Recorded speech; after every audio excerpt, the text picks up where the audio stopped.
This is an issue we have been covering for a very long time that is getting more and more press from more and more scientists. But just to refresh your memory about immune enhancement, this is a video we played all the way back in April, I believe April 9th. This is Dr. Peter Hotez, one of the scientists that attempted to make or has been attempting to make a coronavirus vaccine for a very long time. Get ready, grab your notebooks. We're going to get in the weeds on this one. If you care to know, the high wire is where you're going to find out. This is Dr. Peter Hotez. One of the things that we're not hearing a lot about is the unique potential safety problem of coronavirus vaccines. This was first found in the early 1960s with the respiratory syncytial virus vaccines. Some of those kids who got the vaccine actually did worse, and I believe there were 2 deaths in the consequence of that study. Because what happens with certain types of respiratory virus vaccines, you get immunized, and then when you get actually exposed to the virus, you get this kind of paradoxical immune enhancement phenomenon. And we don't entirely understand the basis of it, but we recognize that it's a real problem for certain respiratory virus vaccines. That killed the RSV program for decades. Now the Gates Foundation is taking it up again. But when we started developing coronavirus vaccines and our colleagues, we noticed in laboratory animals that they started to show some of the same immune pathology that resembled what had happened 50 years earlier. So we said, oh my God, this is going to be problematic. Oh my God, this is going to be problematic. That was what Peter Hotez was saying when he was attempting to make a coronavirus vaccine. Now, that is a video I played all the way back in April 9th on the High Wire, but I want to be perfectly clear. We have been discussing this immune enhancement problem that Dr. Peter Hotez was discussing in front of the Congress since all the way back in February. In fact, it was one of the first things we were really concerned about when we started watching people drop over in the streets in China. I won't go all the way back that far, but I want to talk about this discussion. There were studies that were done, trials that were done when there was a SARS coronavirus back in the early 2000s, what Peter Hotez was talking about. Multiple drug companies set out to make a SARS coronavirus vaccine. They all had the same problem. Let me take you through one of these studies. This is the immunization with SARS coronavirus vaccines leads to pulmonary immunopathology on challenge with the SARS virus. It goes on to say, talks about necrotizing vasculitis was prominent in medium and large blood vessels. But let's go down to the dark letters. All mice exhibited histopathologic changes in lungs 2 days after challenge, meaning 2 days after they were actually put in contact with the virus, including all animals vaccinated or given live virus influenza vaccine or PBS, suggesting infection occurred in all. The histopathology seen in animals given one of the SARS-CoV vaccines was uniformly a Th2 type immunopathology with prominent eosinophil infiltration confirmed with special eosinophil strains. The pathologic changes seen in all control groups lacked the eosinophil prominence. It went on. This is another article conclusion. Same study. Here's the conclusion. These SARS-CoV vaccines all induced antibody and protection against infection with SARS-CoV. However, challenge of mice given any of the vaccines led to occurrence of Th2 type immunopathology, suggesting hypersensitivity to SARS-CoV components was induced. Caution in proceeding to application of a SARS-CoV vaccine in humans is indicated. Caution, don't move forward with human trials. Very simply put, these animals developed antibodies. The vaccine didn't seem to be hurting them, so it seemed safe.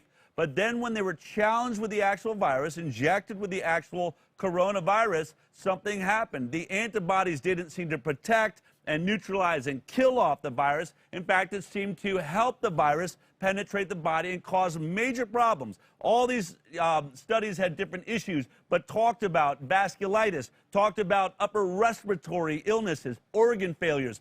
Very, very catastrophic results. Well, at the end of that, it said, you know, be careful moving forward with human trials. Well, guess what? We are now in the human trials. We're moving into third phase trials. We are deep into this.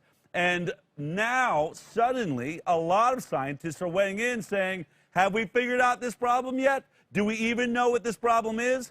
There you are, coronavirus vaccine developers wary of errant antibodies. Oh, well, you know, it's about time, since here at the High Wire, we've been worried about it all the way since back at least in February. But to really try to drill down on what's happening here and get an understanding of what we're talking about, I want to bring in somebody that really understands antibodies, a doctor that has been treating autoimmune disease and things that deal directly with problems with vaccines. Of course, I'm talking about Dr. Neuenschwander, who joins me right now. Dr. New, we've alluded to this, we've talked about it, we've looked at old studies, but this is really starting to become a conversation amongst many different scientists. In fact, some are gunning for each other and gunning for each other's vaccines on this issue. But is there a way, and I know every time I talk about this, I feel like I'm barely hanging on to an understanding. Is there a way to sort of simply lay out what we're talking about when we talk about antibody-dependent enhancement or antibody immune enhancement, these different things that are being discussed right now? Yeah, it starts with just understanding what antibodies do. So, you know, there isn't just one antibody, there's a number of different types. So here we have an illustration of what's called a binding antibody. So a binding antibody is going to bind the virus, but not enough to destroy it. What we're looking for are neutralizing antibodies. They're going to bind that virus, poof, the virus is gone. It's only the neutralizing antibodies that are going to eliminate the virus from the body. It's when you have those binding antibodies that aren't effective at eliminating the virus that you start getting into trouble. And that has a lot to do with how the immune system recognizes that in terms of, is it going to get rid of it or is it just going to react to it? Got it. So there's a difference. There's different kinds of antibodies. One are binding, the other are neutralizing. Neutralizing, kill it. Binding, just kind of sit around with it, so not as effective. Right, and Okay. and you know, we have a good illustration of this in terms of how those binding antibodies can create what you're talking about with the antibody-dependent enhancement. So with the neutralizing antibodies, they're going to bind the virus. It's going to be recognized by the macrophage. Poof, it's all gone. With the binding antibodies, doesn't quite bind the virus correctly, or maybe the virus has changed, but these are not going to be recognized by the macrophage. But the antibodies have that tail on them. It's called FC, and these immune cells have a receptor for that FC, and they'll bind the antibody virus complex, take it into the cell. So now you have virus inside immune cells, and those immune cells start making copies of the virus. So they're actually virus factories at this point, and they'll replicate the virus. In addition, they will create these inflammatory cytokines. We all know about the cytokine storm. This may be part of what's contributing to it, and that creates a real mess. And remember, these antibodies are, you know, they can happen from natural infection. So it's one of the thoughts of, why do some people have a real problem with this infection and other people it's a cakewalk? It's not a problem at all. Plus, it can also happen with a vaccine, and that's what you're talking about with those original SARS-1 trials on animals, where you had these antibodies. They weren't effective at clearing the virus, and they created so much more pathology for the animal. So, and there's a lot of discussion now about, you know, if there's not a robust antibody response, you know, if we don't create enough antibodies, and I suppose we don't get enough of the neutralizing antibodies, if it's a weak vaccine, then we could really be in trouble of creating this antibody immune enhancement, right? And so I'm leery as soon as I hear the FDA is already reducing their confidence and saying, hey, if it's 50% effective, or I think about those old flu shots when they were, you know, some are 10% effective, we got to wonder, is that a low antibody production? If the vaccine isn't really working well, are we setting ourselves up for these cytokine storms and issues like that? Let's take the worst hypothetical outcome, where you have a vaccine that's completely ineffective. It'll generate antibodies, but they're going to be strictly binding antibodies. So if you have that type of situation, you're going to have lots of antibody-dependent enhancement if that person gets exposed to the virus in the future. But all these vaccines will create binding and neutralizing antibodies, and it's a matter of how much of each one. And that's what makes this interesting when you start looking at some of the animal trials or the human trials. You know, we'll talk a little bit also about cellular immunity, because, you know, I was on the show a few weeks ago talking about Th1 and Th2 responses, and that's important as well. But the important thing with a vaccine is you want to have a robust neutralizing antibody response, and you want to have that relatively quick. You don't want a vaccine that's going to create all these binding antibodies and then maybe add some neutralizing antibodies on afterwards, because that potentially could create this window where you've made the person more susceptible should they be exposed to the virus. And that's the last thing you want to do with a vaccine. Okay, great. Let me take you then into some of these studies that we are reading about right now. This is the New England Journal of Medicine. This is the evaluation of the mRNA 1273 vaccine against SARS-CoV-2 in non-human primates. Now, this is coming from the Moderna vaccine, which has got the NIH patents in it. It's the baby for Tony Fauci. I want to read through some of these things and then have you explain what we're talking about here. So in this, they're looking at primates, and this is what they say. Seroconversion was rapid for binding antibodies occurring within 2 weeks after the first vaccination. But pseudovirus neutralizing activity was low before the second vaccination, which supports the need for a 2-dose vaccination schedule. Now, is this what you're saying? What they're talking about is the first shot really just created binding antibodies, which could lead to this immune enhancement problem, and it wasn't until after the second shot that we got the neutralizing antibodies? Is that what they're talking about there? Yeah, that's what that looks like, that you're creating a lot of antibodies, so lots of antibody production, but they're primarily binding antibodies initially, and you need that second vaccine to get that boost. So, I mean, this graph really shows that. So the binding antibodies are there right away. It's the neutralizing antibodies. You really don't see a big jump until you get that second shot. And without that, you don't have protection against the virus. So if you are exposed in that initial segment where you get the shot, you develop the binding antibodies within a couple of weeks, you don't get another shot for a couple more weeks, you have that window where potentially you could have antibody-dependent enhancement from the vaccine. And again, everything would have to come together at the right time, but that would create that issue until that second shot a week or 2 weeks later. Now you have the neutralizing antibodies, and it should be protective for you. Now, it's interesting in reading that study, and bring up that neutralizing antibody graph again really quick so that I can understand. So the red line is my understanding is the high-dose group, is that right? And the blue line is the low-dose group. And when I think about what we've been hearing about this Moderna vaccine, the high-dose group had severe reactions, several hospitalizations.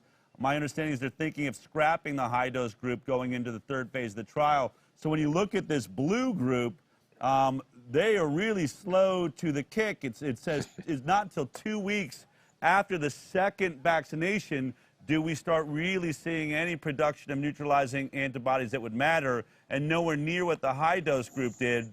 But it's certainly, you see a problem, and I think we see what you're talking about there. Now, did they see similar reactions in the human beings? I mean, did the humans did we get neutralizing antibodies in human beings in that part of the study? Well, they didn't. Yeah, with the Moderna study, when they published the results, they gave us a chart where they showed the neutralizing antibody levels in the 3 different groups. So you have the low, the medium, and the high dose group there. So these are the neutralizing antibodies. Now we don't really know what the binding antibodies were, because that's not part of this chart.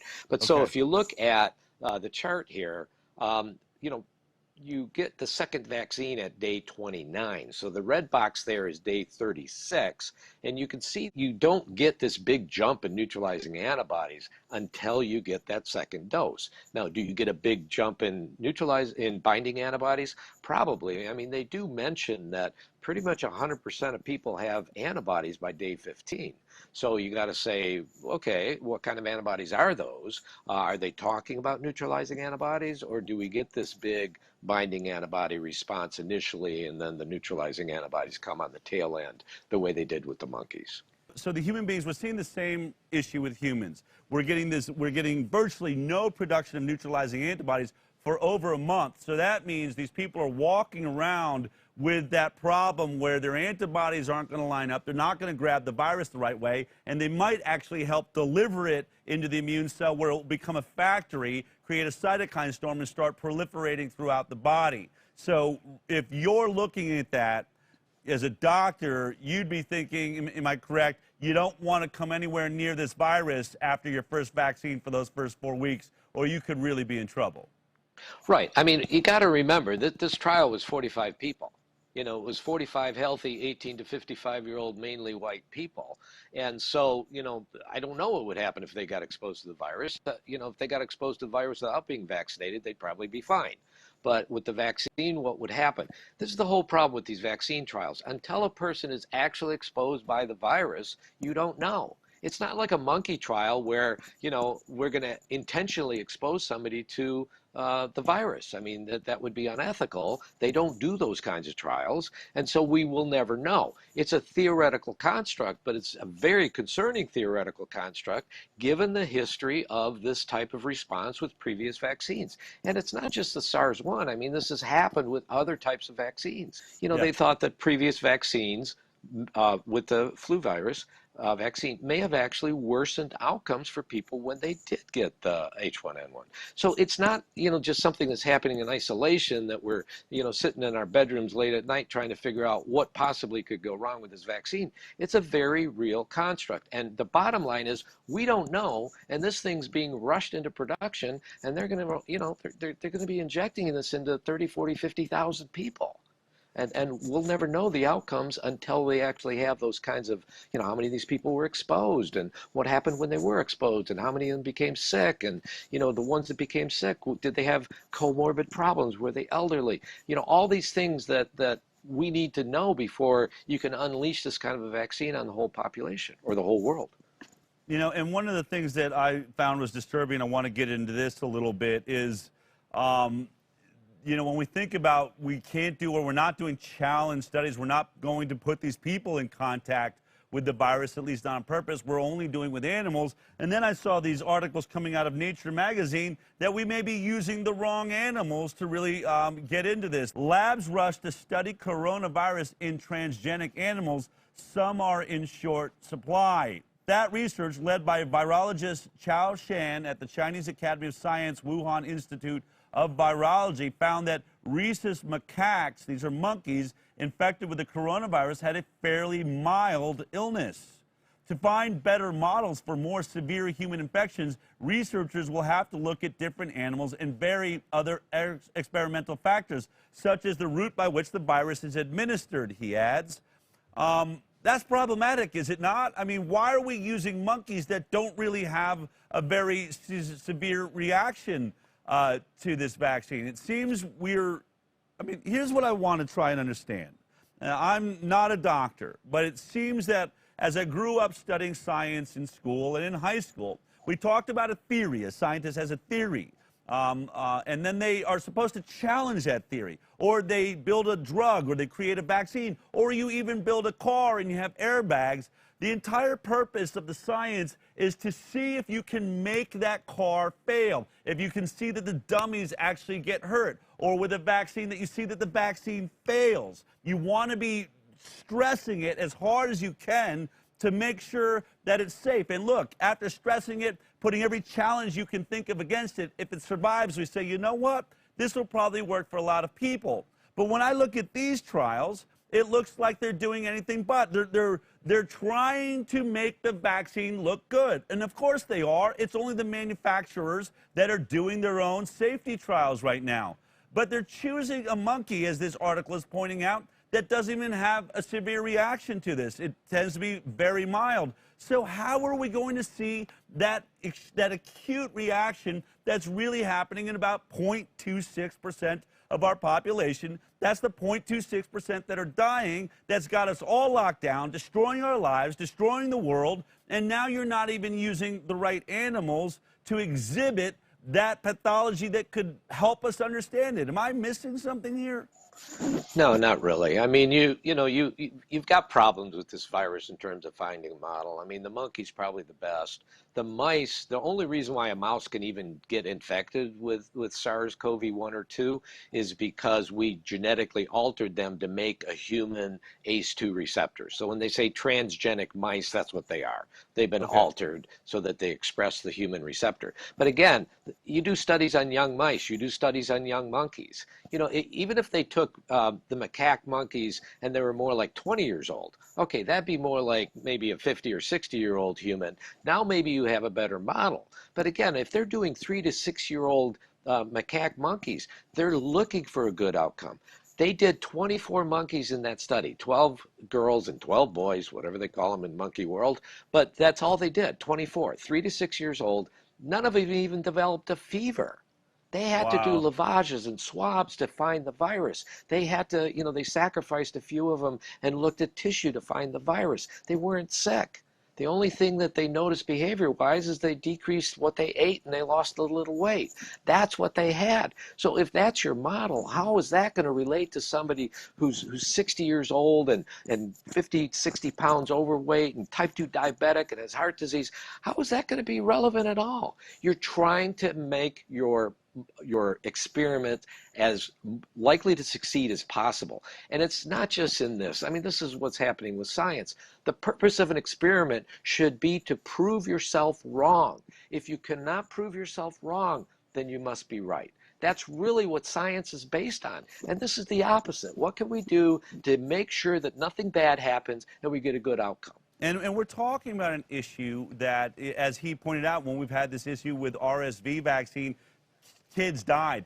Dengue vax, which was distributed in the Philippines, over 100 children and people died from that vaccine from this exact problem. They had an overreactive immune system that just wiped them out when they came in contact with the virus. The vaccine didn't help them. It killed them. So we're talking about an issue that potentially, in the extreme forms, the vaccine could end up killing people, and yet we are letting these pharmaceutical companies take the easiest route, pick the perfect window for their success to show us and say, hey, look how great this is, while now we're seeing mandates in Australia and countries saying, as soon as this thing's available, we're going to take away your choice to opt out. You're going to have to get it.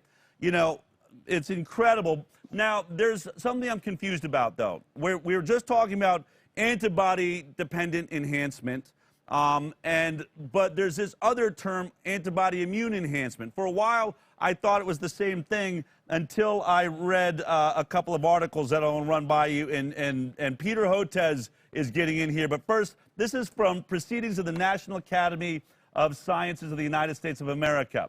It says, news feature, avoiding pitfalls in the pursuit of a COVID-19 vaccine. It says some researchers argue that although ADE has received, that's antibody-dependent enhancement, has received the most attention to date, a serious problem, we've all been looking at it, it is less likely than the other immune enhancement pathways to cause a dysregulated response to COVID-19. Given what is known about the epidemiology of the virus and its behavior in the human body, there is the potential for ADE, certainly, but the bigger problem is probably Th2 immunopathology, says Ralph Barrick, an epidemiologist and expert in coronaviruses. This is what you were talking about. Now, but there's a difference, right? You showed us antibody-dependent enhancement, where we have the little antibody, the Ys. I get it. If it docks, we really want those to be neutralizing antibodies. But what is this Th2 immunopathology? And perhaps if I get into Hotez's article,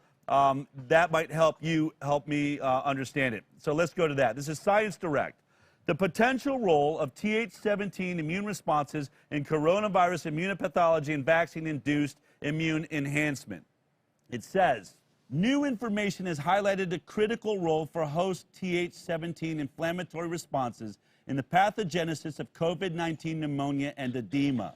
This includes the release of key cytokines, including IL-17 and GM-CSF, and other elements of exacerbating viral immunopathogenesis through downregulating Treg cells, promoting neutrophil migration, but simultaneously inducing Th2 responses. Importantly, IL-17 can also induce pulmonary eosinophilic responses and allergic disease, in part by promoting eosinophil production from the bone marrow and recruitment and extravasation into the lungs. My God, I mean, what I feel like I'm looking at here is, yeah, we're looking at all these other problems, but there may even be a bigger dinosaur, Th17.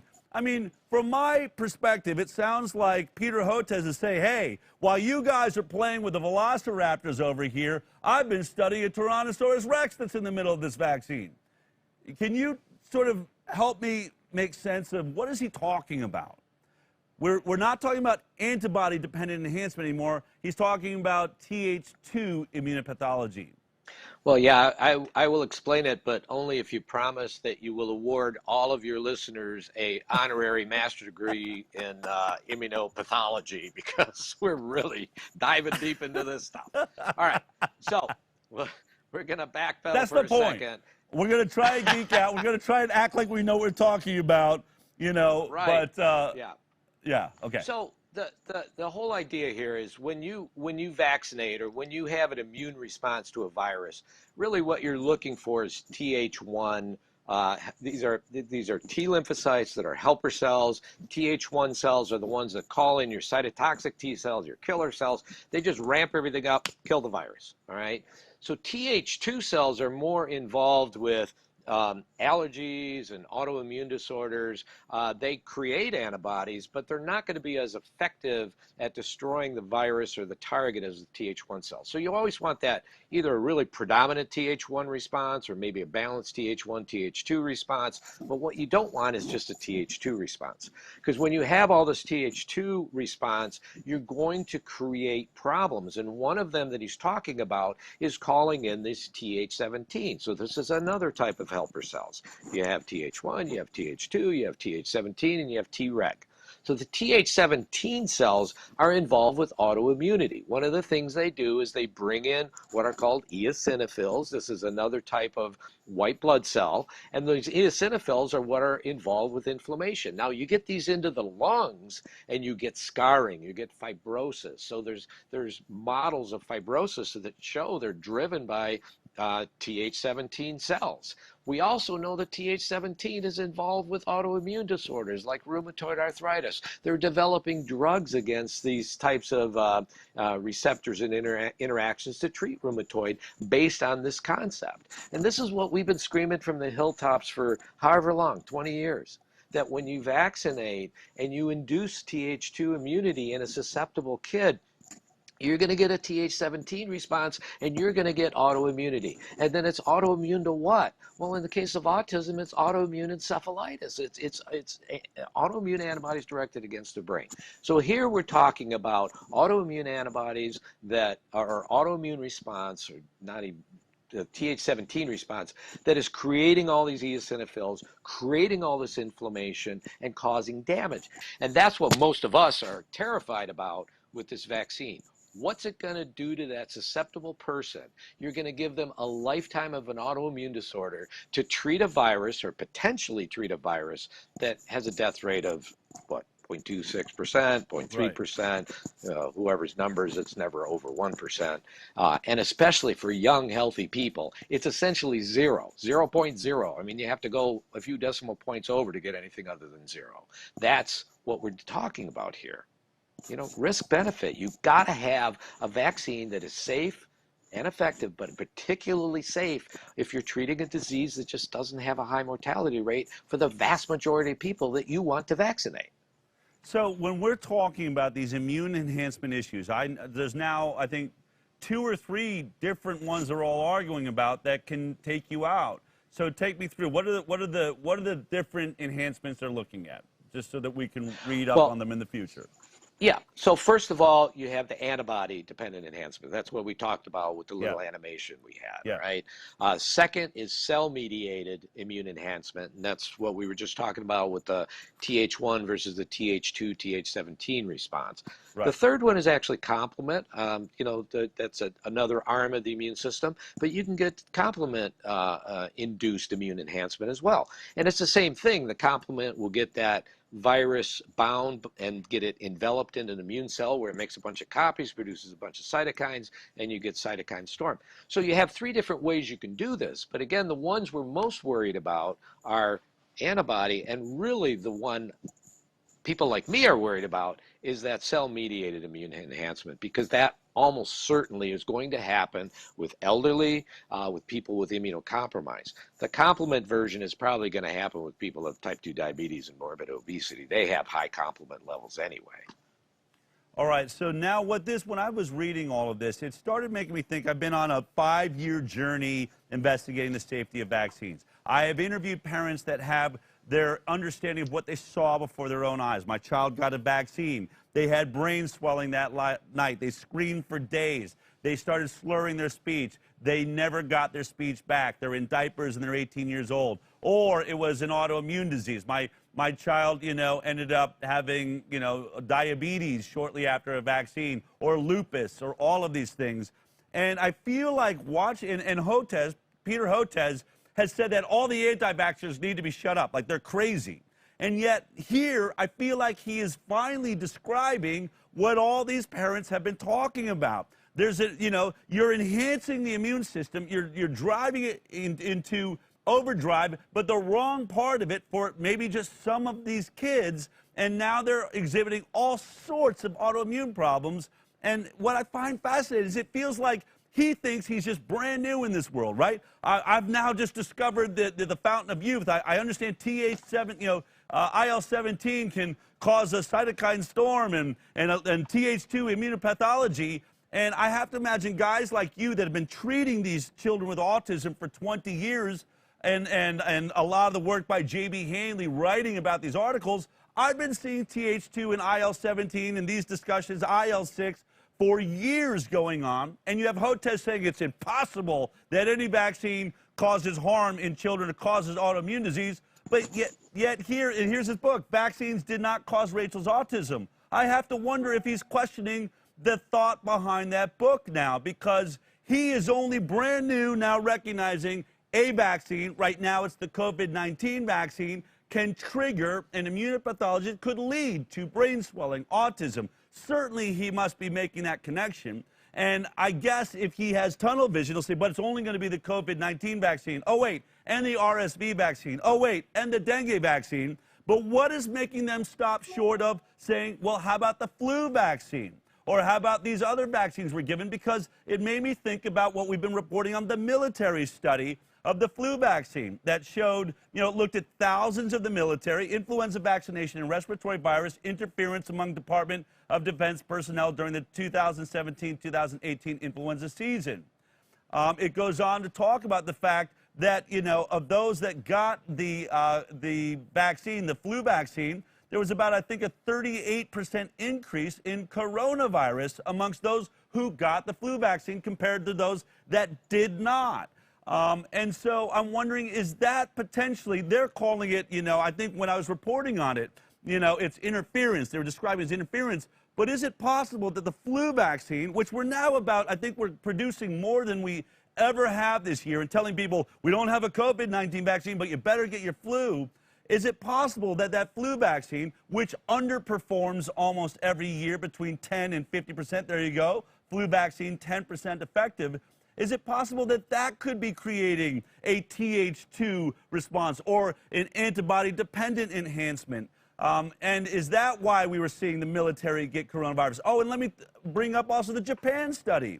The Japan study that looked at the flu vaccine, this was a true vax versus unvax study, increased risk of non-influenza respiratory virus infections associated with receipt of inactivated influenza vaccine. And what this found is TIV recipients had an increased risk of virologically confirmed non-influenza infections at a risk of 4.4 times. 4 times the amount of upper respiratory infections amongst those who got the flu shot compared to those that did not. That sounds to me like they're having some overreaction based on a weak vaccine or antibodies, maybe too many binding antibodies. Is it possible that Peter Hotez and maybe other scientists around the world are finally waking up to the cause of injury by all vaccines? even though they are, you know, very focused right now on COVID-19? I think they're all aware of the thought process, and it's also why many of them, Paul Offit being an example, are very, very vocal about not rushing this vaccine. I mean, they are all about, we have to do the safety trials, because they know if we vaccinate 300 million Americans and we have an adverse event rate of, let's say, 1%, you know, that's 3-4 million people that have new autoimmune disorders that didn't have them before.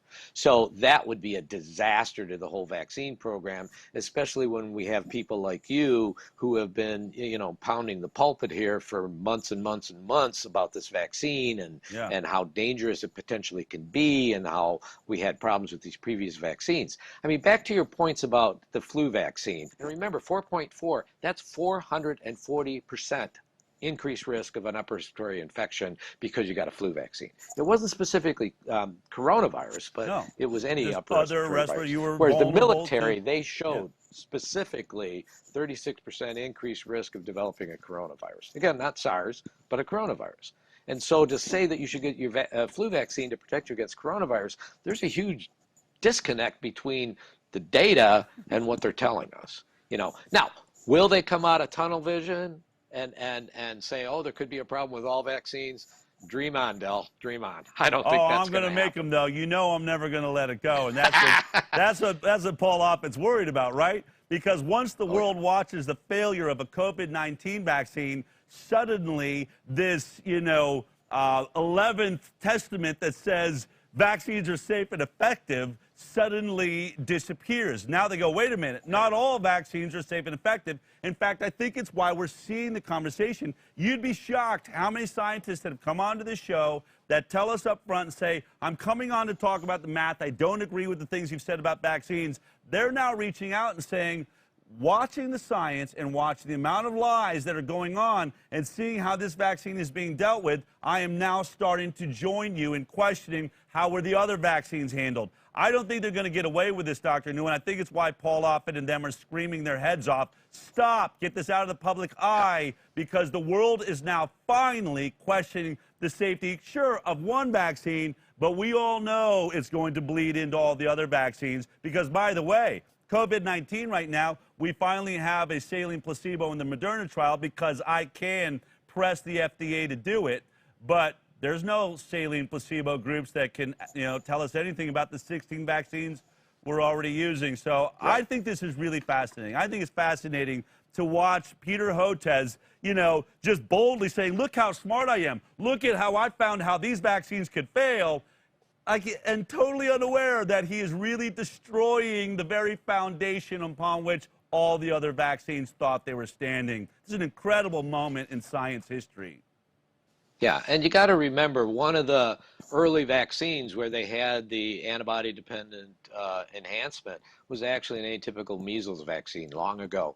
So that was on the list of, you know, when you read the list of vaccines that had caused this, that's on the list, along with RSV and the dengue vax and the, you know, all those vaccines.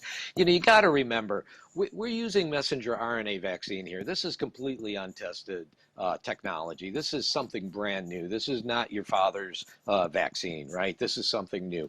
And once we let the genie out of the bottle, once we do this and we damage somebody's immune system, I mean, you can come and see somebody like me and I can try and help you out and improve the outcome and all that. But at the end of the day, we've caused the damage forever. It's not fixable. And you have to say, in medicine, it's always risk-benefit. You have to say, is the risk of this disease worth the potential risk of this vaccine?